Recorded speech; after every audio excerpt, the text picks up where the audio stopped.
ബഹുമാനപ്പെട്ട അധ്യക്ഷൻ, വിശിഷ്ട അതിഥികളെ, പ്രിയപ്പെട്ടവരെ,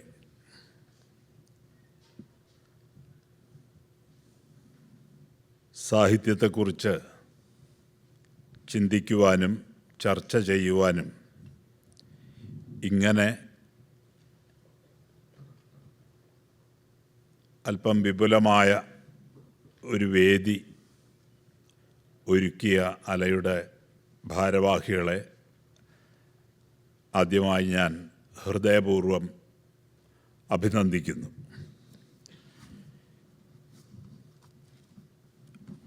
ഒരു ചെറിയ കവിത വായിച്ചുകൊണ്ട് ഞാൻ ഈ പരിപാടി നിങ്ങളുടെ എല്ലാം അനുവാദത്തോടെ ഉദ്ഘാടനം ചെയ്യുകയാണ്. ഭാഷയെ സംബന്ധിക്കുന്ന ഒരു ചെറിയ കവിതയാണ്.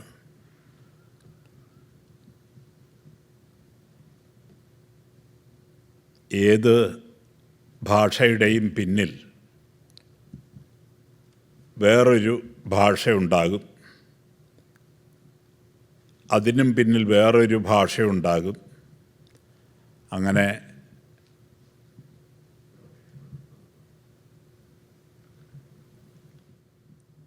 നമുക്ക് അറിയാൻ കഴിയാത്ത കാലം മുതൽ പരിണമിച്ച് മാറ്റങ്ങൾ സംഭവിച്ചു വരുന്ന ഒരു ജൈവ പ്രതിഭാസമാണ് ഭാഷയും. അപ്പം അതിൻ്റെ നരവംശാസ്ത്രപരവും ചരിത്രപരവും സാമൂഹ്യവുമൊക്കെയായ തലങ്ങളെക്കുറിച്ചുള്ള വിചാരങ്ങൾ ഉണർത്തിയ ഒരു ചെറിയ അനുഭവത്തിൽ നിന്ന് ഉണ്ടായ ഒരു കവിത. മൊഴിയാഴം. ആ എഴുത്തെന്താണ്? ഞാൻ സഹയാത്രികനോട് ചോദിച്ചു. ആ എഴുത്തെന്താണ്? ഞാൻ സഹയാത്രികനോട് ചോദിച്ചു. ലിപികൾ വായിച്ച് അയാൾ പറഞ്ഞു, ഉടൽ മണ്ണുക്ക് ഉയിർ തമിഴുക്ക്. ഉടൽ മണ്ണുക്ക് ഉയിർ തമിഴുക്ക്. എൻ്റെ വേരുകൾ വിറച്ചു. എൻ്റെ വേരുകൾ വിറച്ചു. തീവണ്ടി പാഞ്ഞുകൊണ്ടിരുന്നു ആദിയിലേക്ക്.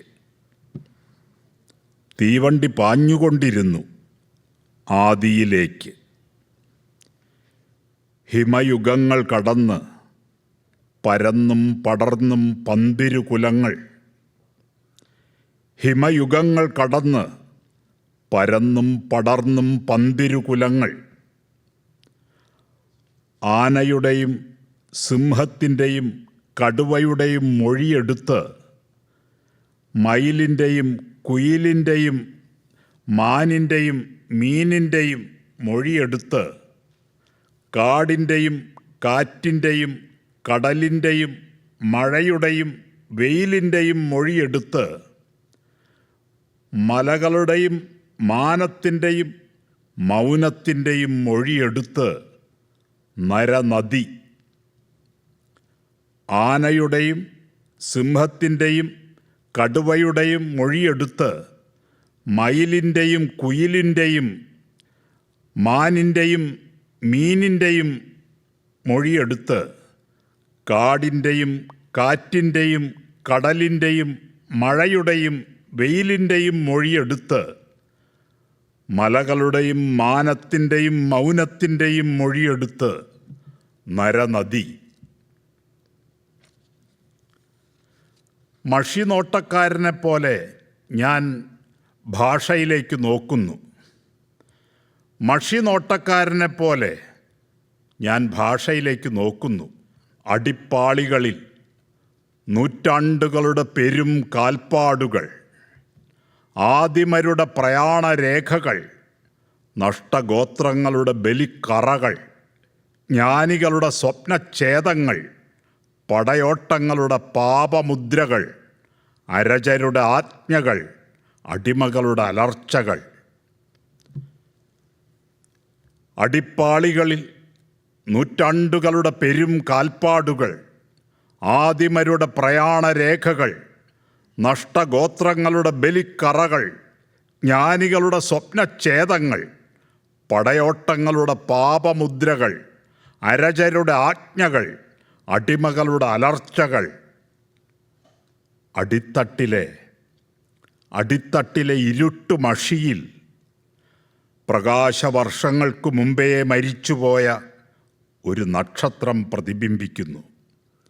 അടിത്തട്ടിലെ ഇരുട്ടുമഷിയിൽ പ്രകാശവർഷങ്ങൾക്കു മുമ്പേ മരിച്ചുപോയ ഒരു നക്ഷത്രം പ്രതിബിംബിക്കുന്നു. ഈ പരിപാടി വിനയപൂർവ്വം നിങ്ങളുടെ അനുവാദത്തോടെ ഉദ്ഘാടനം ചെയ്തുകൊള്ളുന്നു. എല്ലാവർക്കും നന്ദി.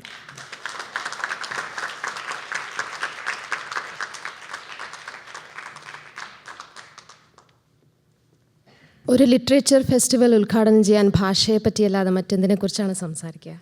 Thank you Balachandran sir.